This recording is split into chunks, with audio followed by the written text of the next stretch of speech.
우리 영상 하나 보겠습니다.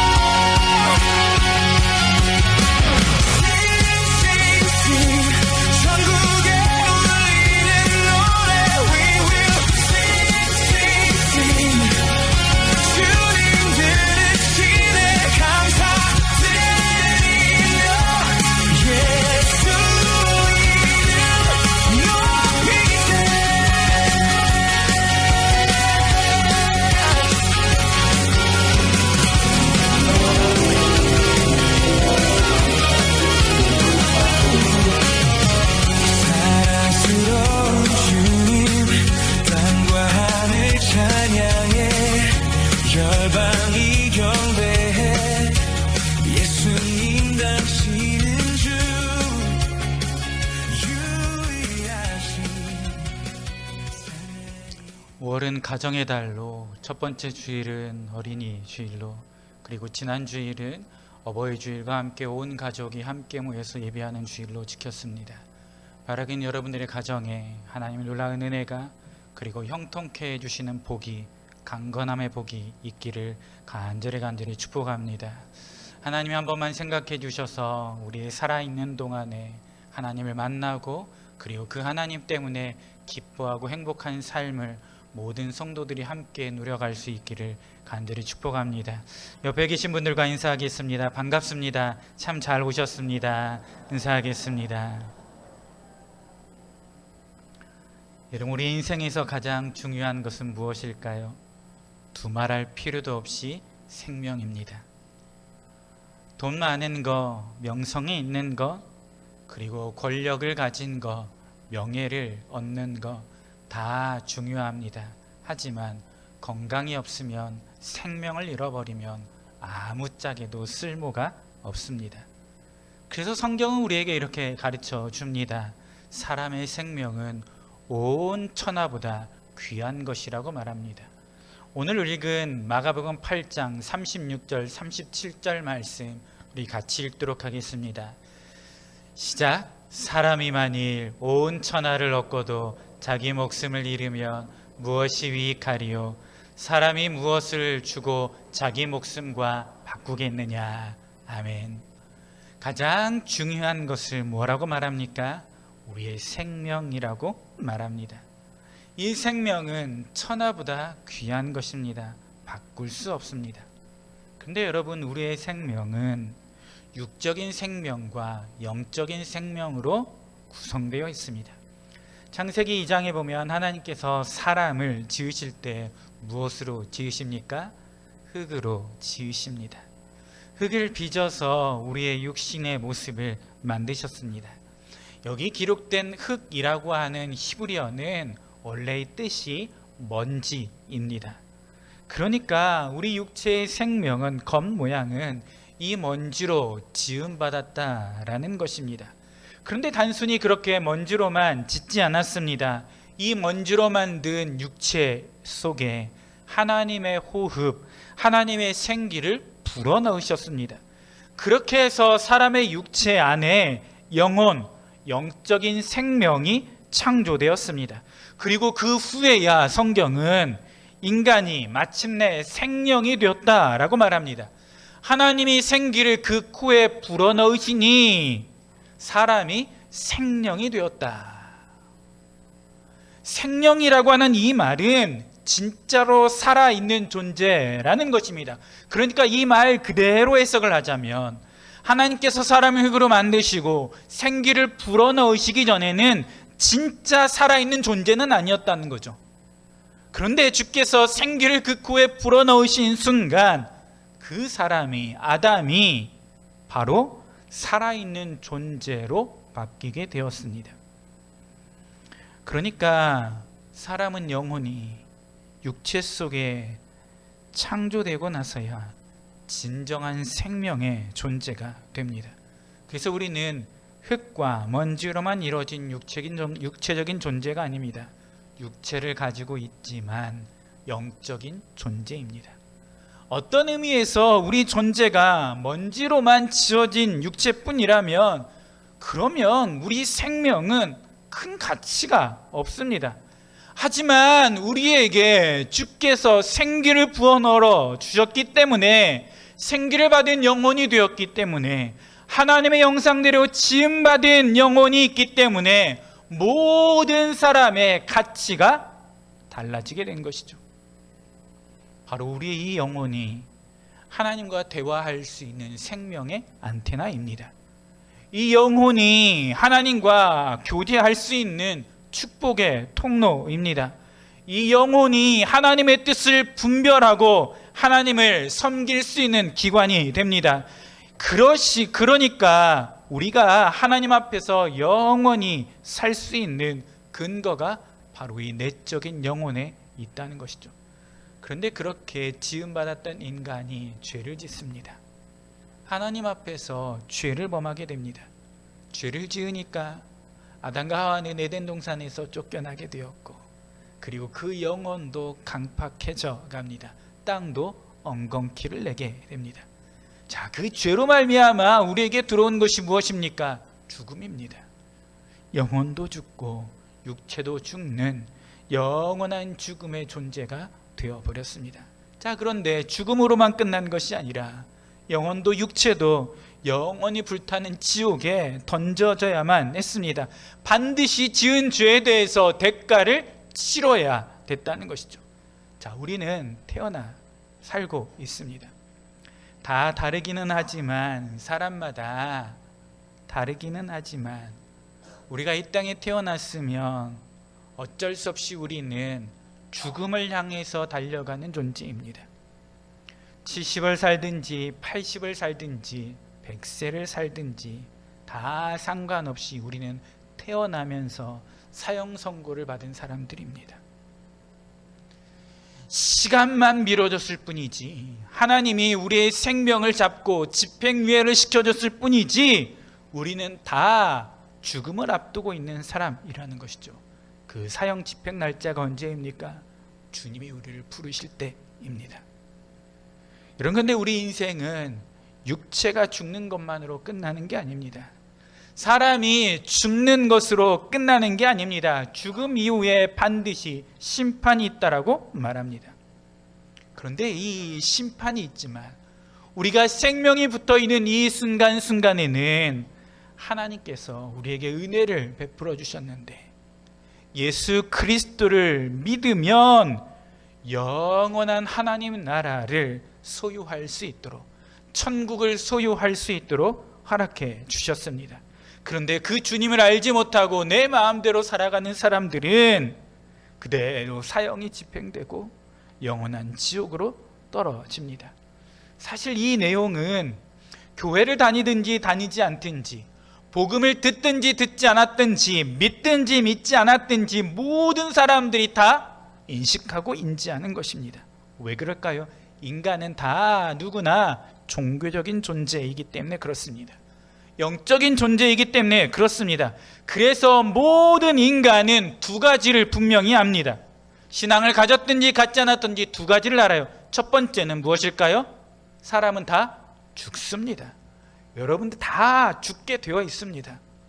좋은 말은 아니지만 다 죽게 되어 있어요. 두 번째, 죽은 후에는 반드시 심판이 있습니다. 이 두 가지는 모든 사람들이 다 알고 있는 것입니다.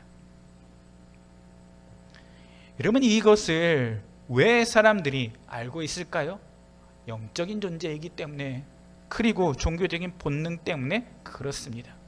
여러분, 이것이 사람에게 얼마나 중요한 것이면 모든 사람들, 모든 인간에게 본능적 지식으로 심겨져 있을까요?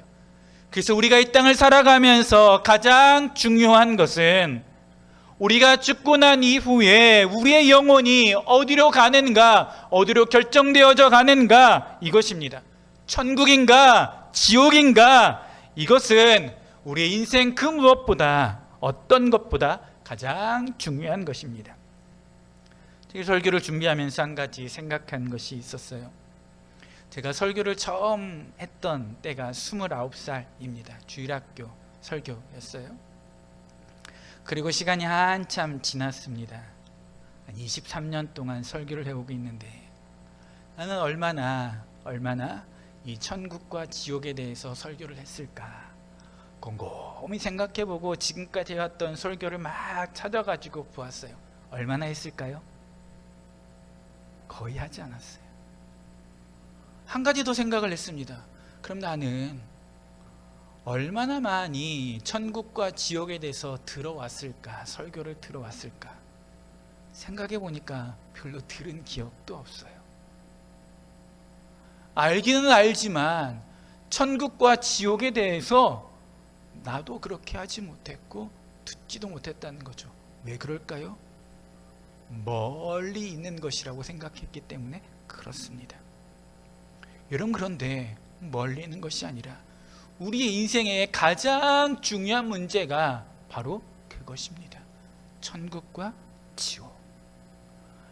이것을 모든 인간에게 본능적 지식으로 심겨 주셨습니다. 이것이 가장 중요하다는 것입니다. 많은 사람들은 어떤 사람을 평가할 때 겉에 있는 모습만 보고 판단을 합니다. 키가 얼마나 크다, 뚱뚱하다, 날씬하다, 잘생겼다, 예쁘다, 그 사람이 돈이 많다, 무슨 차를 타고 간다, 그가 무슨 자리에 올라갔다, 명예가 있다, 이것만 봅니다. 그런데 하나님은 그렇지 않습니다. 이 사람이 거듭난 사람인가, 하나님을 잘 믿는 사람인가, 여기에만 관심이 있습니다. 사람은 외모를 보지만 하나님은 중심을 본다고 말씀하고 있습니다. 이 사람이 주께 가까이 있는 사람인가, 그렇지 않은 사람인가, 하나님은 여기에 관심이 있습니다. 그 사람의 내면을 보시고 하나님 보시기에 합당한 사람으로 빚어져 있는가, 그렇지 않은가를 주님이 먼저 보신다는 것이죠. 사랑하는 성도 여러분, 오늘 우리도 그래야 됩니다. 이 사람을 볼 때 그 사람의 외모를, 육체를 보지 않고 우리의 영적인 눈으로 그 사람의 영혼의 상태를 볼 수 있어야 됩니다. 이 사람이 예수를 믿을까? 이 사람이 거듭난 사람일까? 신앙생활을 잘하고 있을까? 이 사람이 혹시 아무에게도 복음을 듣지 못했을까?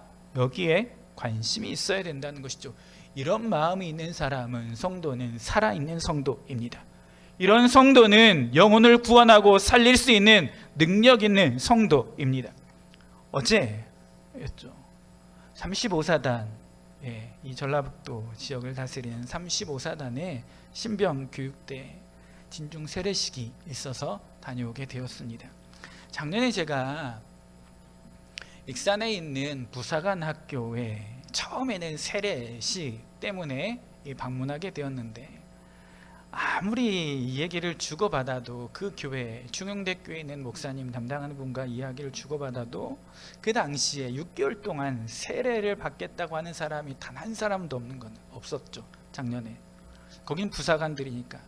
어제 간 곳은 35사단, 그러니까 일반 사병들입니다. 진짜 청년들, 어린아이들, 아이들이라고 하기에는 그렇고, 우리 우영이도 이제 내일 군대 끌려가게 되는데, 자, 이 젊은 청년들이 어제 간 곳은 35사단 신병교육대인데 연락이 왔어요. 그래서 이제 세례를, 진중 세례식을 집례를 하기 위해서 갔죠.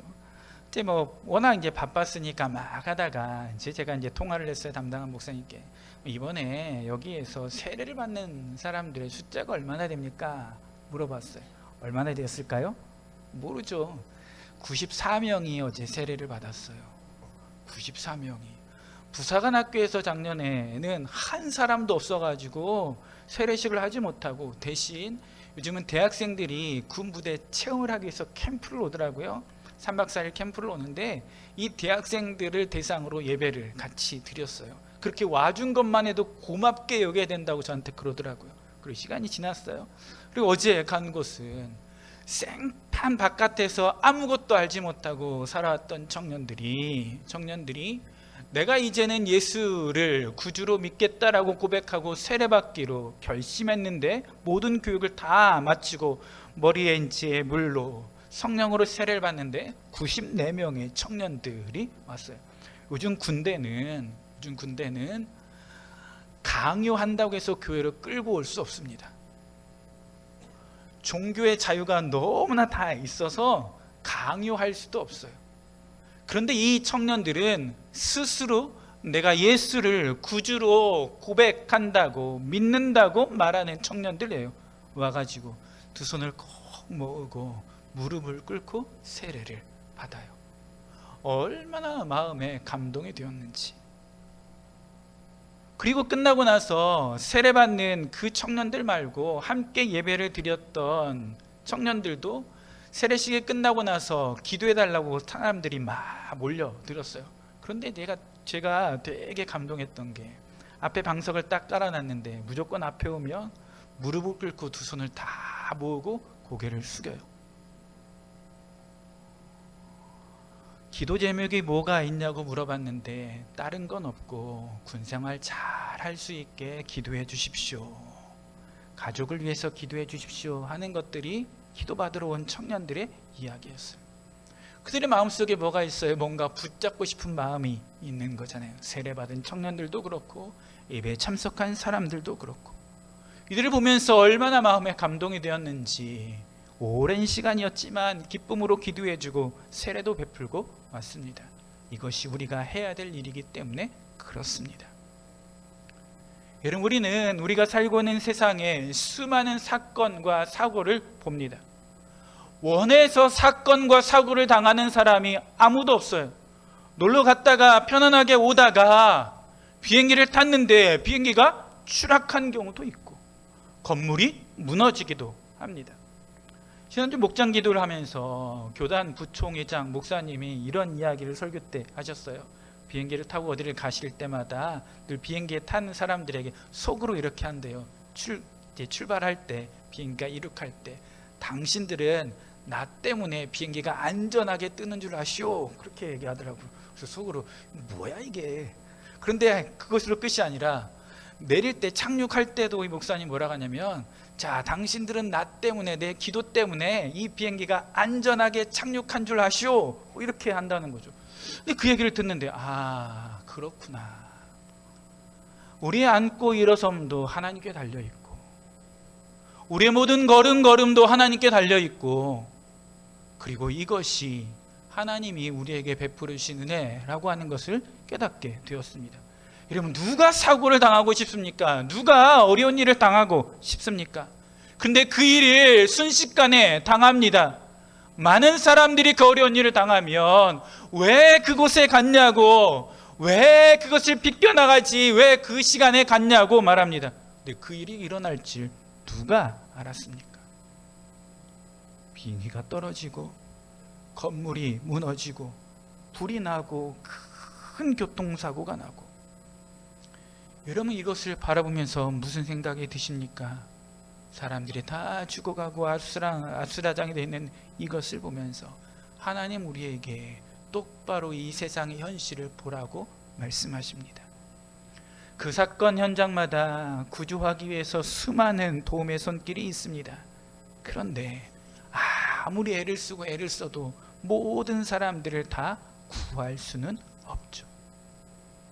마찬가지로 우리에게 죽음이 그런 모습으로 다가올 수 있습니다. 어느 순간에 우리가 숨을 거둘지 알지 못합니다. 언제 우리가 인생의 종말을 맞을지 모릅니다. 언제 어느 때 죽음의 사자들에 의해서 끌려갈지 모릅니다. 예수 믿지 않은 사람들은 이 사실을 모릅니다.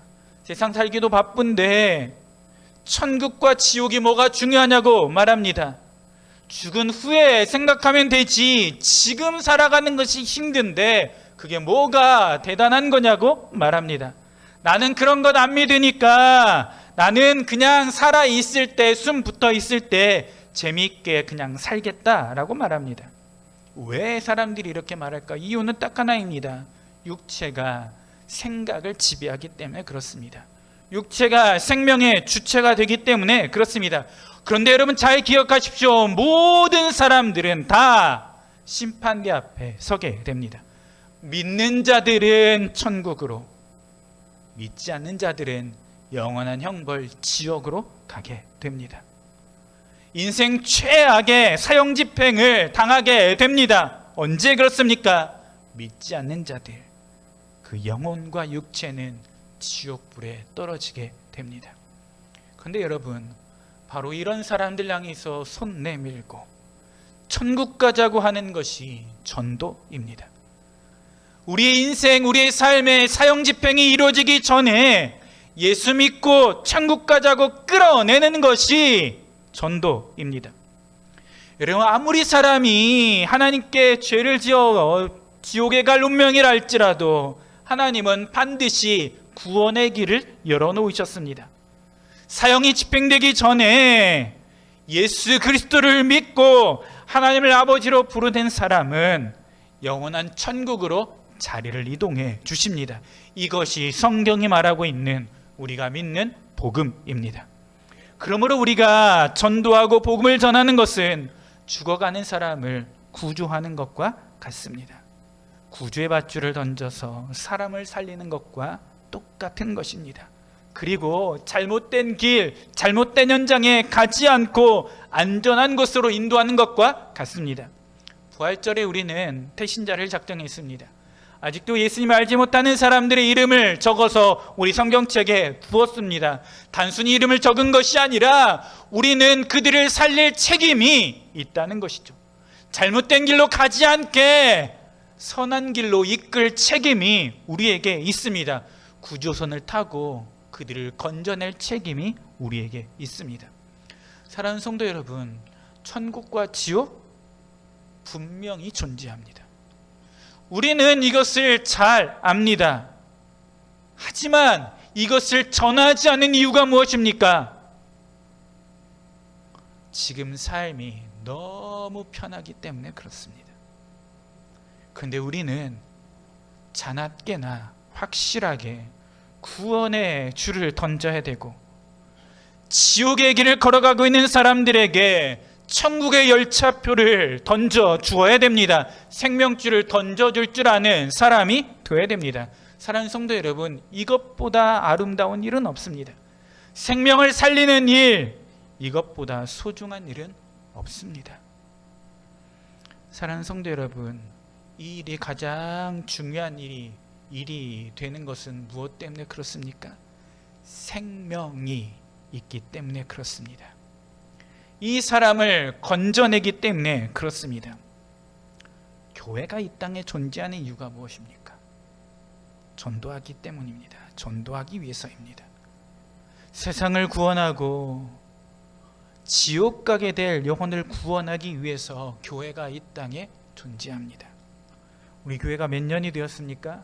세워진 지 몇 년이 되었습니까? 74년 좀 지났어요.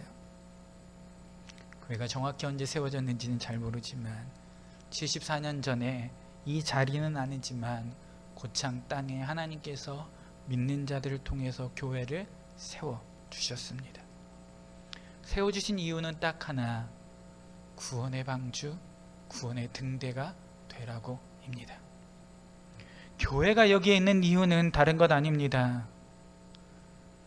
죽어가는 영혼들을 살리기 위해서 교회와 성도가 세워져 있습니다.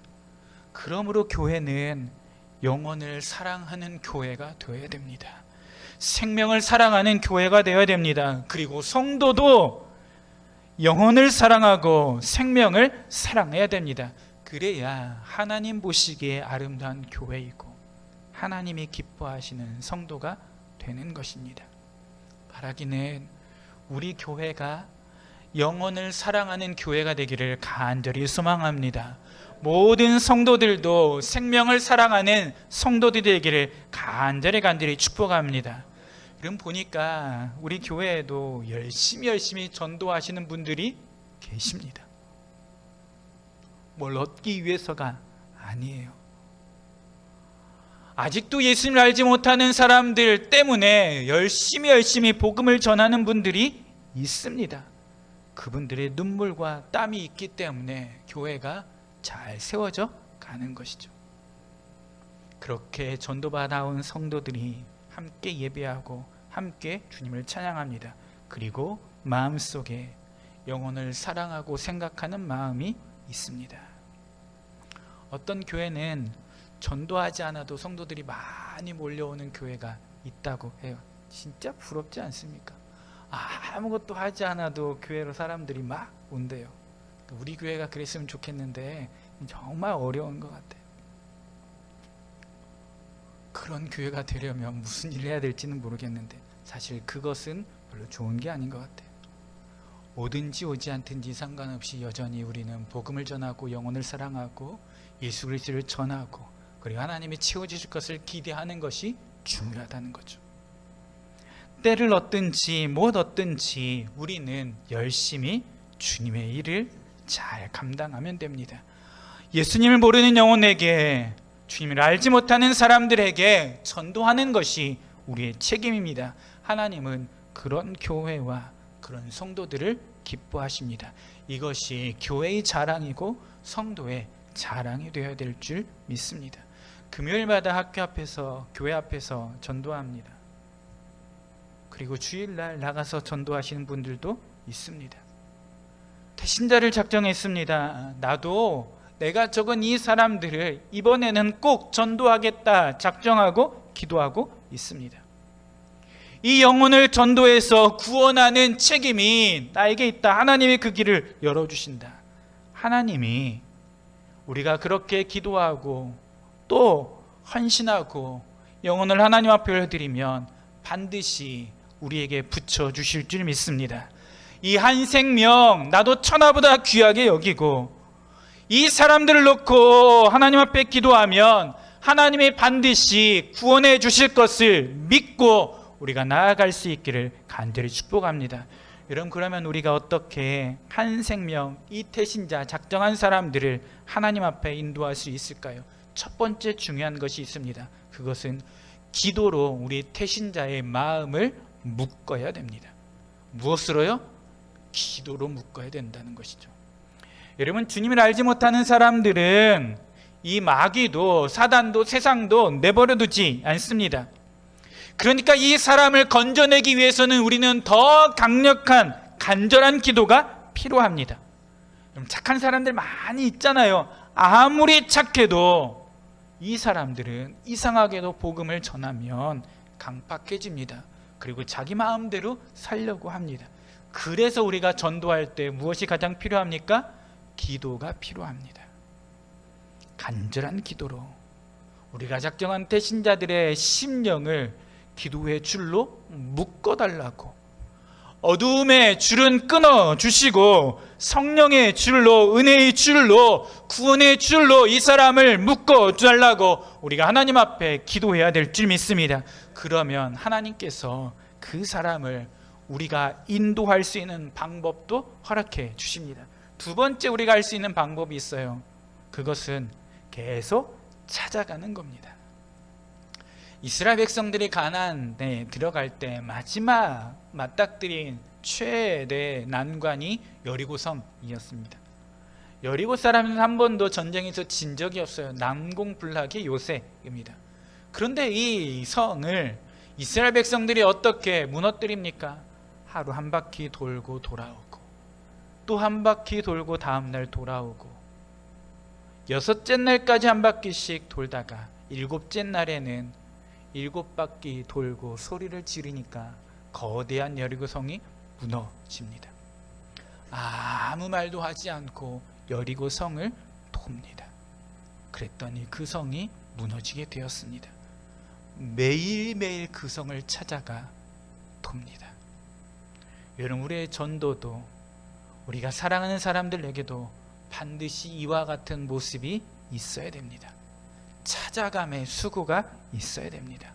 그 사람이 무엇을 좋아하는지 알고 찾아가야 됩니다. 그래서 이야기를 나누다가 전할 수 있는 것을 전달해 주어야 되는 것이죠. 그러면 그때 마지막 바퀴를 다 돌고 소리를 외칠 때 여리고성이 무너졌던 것처럼 그 마음을 가지고 기도하면 다 깨지고 가까운 때에 함께 예배하게 될 것입니다. 그리고 마지막으로 기도하면서 지혜를 달라고 구해야 됩니다. 무엇을 달라고 기도해야 된다고요? 지혜를 달라고. 이스라엘 사람들이 여리고성을 도는데 눈치도 없이 뭐 지금으로 말하면 휴대전화도 울리고 서로 막 이야기도 하고 그랬으면 그 무너짐이 있었을까요? 다 아무 말도 하지 않고 한 바퀴 돌고 돌아오고 마지막 날에 7바퀴 돌고 소리를 같이 지릅니다. 그러니까 무너지게 되는 거죠. 여러분, 여리고성을 돌라고 해도 내가 편한 시간에 아무 때나 가서 도는 게 아니에요. 정한 때 가는 것이죠. 눈치 없이 이야기를 하는 것이 아니라 지혜를 가지고 가는 것이 필요합니다. 여러분, 우리의 전도도 마찬가지입니다. 지혜가 필요합니다. 하나님 앞에 기도하고 지혜를 구하면 내가 어떻게 그 사람을 만나야 될지, 그 사람에게 무엇을 줘야 될지, 언제 전화를 해야 될지, 문자를 보내야 될지 알게 해 주십니다. 어떤 사람은 말하기를 좋아해서 이야기를 들어주는 것만 해도 그 사람의 마음이 녹일 수 있어요. 어떤 사람은 옆에서 그냥 가만히 있기만 해도 그 사람이 힘이 나는 경우가 있어요. 다 다르게 하나님께서 주시는 감동과 지혜로 해야 된다는 거죠. 그렇게 하다 보면 하나님께서 그 사람의 마음을 만져 주실 것입니다. 이 방법대로 해야 됩니다. 오늘부터 이제 우리는 우리가 작정한 태신자들을 위해서 매뉴얼을 갖습니다. 이번 주 태신자들을 위해서, 우리가 작정한 태신자들을 위해서 해야 될, 일주일 동안 해야 될 이 매뉴얼은 안부 문자를 보내는 것입니다. 근데 여러분, 문자를 보낼 때 언제 보냅니까? 시간을 잘 정해놓고 해야 돼요. 새벽에 막 보내거나 밤 늦게 뭘 보내거나 그러면 안 좋아요. 안 좋아하죠. 내가 편한 때 보내는 것이 아니라 그 사람에게 언제 좋을까 기도하면서 보내야 됩니다. 이것이 주께서 주시는 지혜입니다. 사랑하는 성도 여러분, 교회가 이 시대, 이 마지막 시대에도 하나님 앞에 쓰임받기 위해서는 딱 한 가지를 하면 됩니다. 생명을 살리는 일을 하면 됩니다. 아직도 하나님을 알지 못하는 사람들에게 복음을 전하는 것이 교회가 마땅히 해야 될 일입니다. 천국이 있고 지옥이 있고 주를 믿는 자들과 믿지 않는 자들의 차이가 큼을 말하고, 그리고 전하지 않으면 안 된다라고 하는 것이 우리의 사명임을 깨닫고 살아가는 것이 중요합니다.